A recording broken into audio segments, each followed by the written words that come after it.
Want to learn how to make your very own homemade Montreal-style bagels? Well, then just keep on watching. It's as simple as anything.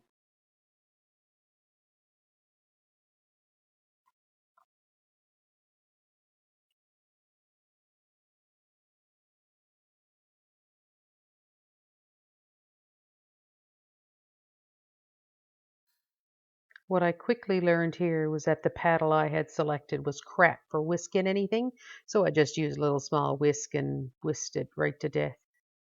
I added some salt and some flour here, and then I slowly added the other 3 cups of flour. By the time all is said and done, I've used pretty much the 4.5 cups.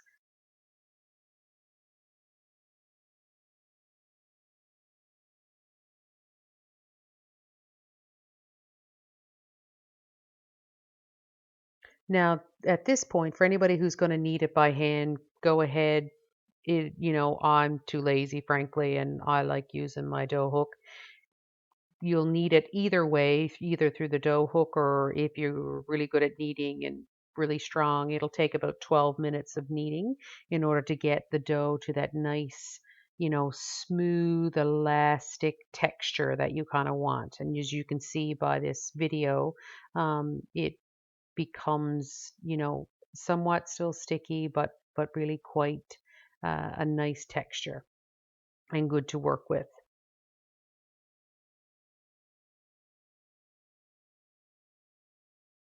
What you're going to do once it's finished kneading is you're just basically going to let it rest for about 10 minutes and get your pans ready in the meantime. I cannot express enough how important it is to use a non-stick spray on the parchment paper and the wax paper that I personally use to lay on top of the bagels. And so the next thing you're going to do is turn out your dough onto, your surface. Mine was the kitchen table. Holy shit, look at my hair. That's atrocious. Um, some people will weigh the dough and then divide by 12 and have the exact right amount. I could not be bothered. So I basically eyeballed it, took a pen, scored it till I got 12, and hope for the best. Look at me with my counting. I'm so brilliant. Cut it away. The other thing I want to emphasize is I do not flour the surface. I have some flour to the side, but I'll show you after why that is. Uh, Flouring the surface is just problematic for me, rolling into the long tubey thing. So into the long roll. The other thing I learned is when you flip the dough over, as you can tell, you'll see there in a minute, and I actually roll against the seam of the two pieces meeting, it actually reduces the opportunity, I guess, for your bagel to separate. If your dough is sticky, I use a very scant amount of flour on my hand so that when I do the flip, it doesn't stick to my hand. Here now, I've turned the oven on to 170 Fahrenheit just to kind of warm the space. I covered it with wax paper. I put a tea towel on top of it, and then you let it sit for 30 minutes. The other piece of advice I have for folks is at about the 10-minute mark, add your honey to the water and then start your water to boil. I once let my dough rise past the 30-minute mark, and it was a tragedy. So I used bagels, sesame seed bagels. Made a poppy seed bagel, and then I did an everything bagel mixture.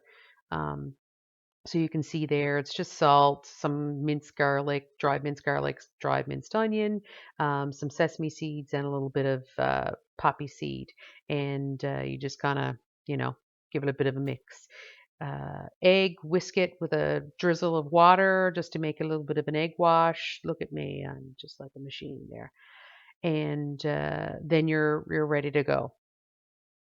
So I added the bagels one by one, although I did a couple of them two at a time.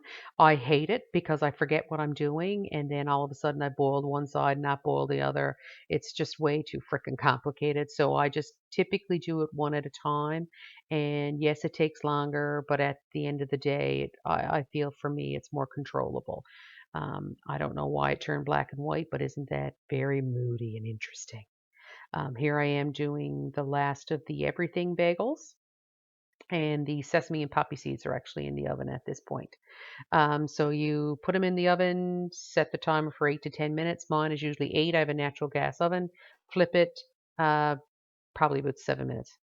And then once they're done, I just put them on a rack, let them cool fully, and then just put them in like a Ziploc bag and freeze them or eat them, whatever.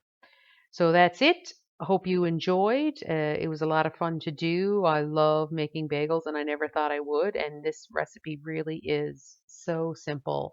And if you have any questions, please don't hesitate to contact me. Twitter and Instagram as PitcherPlantNL.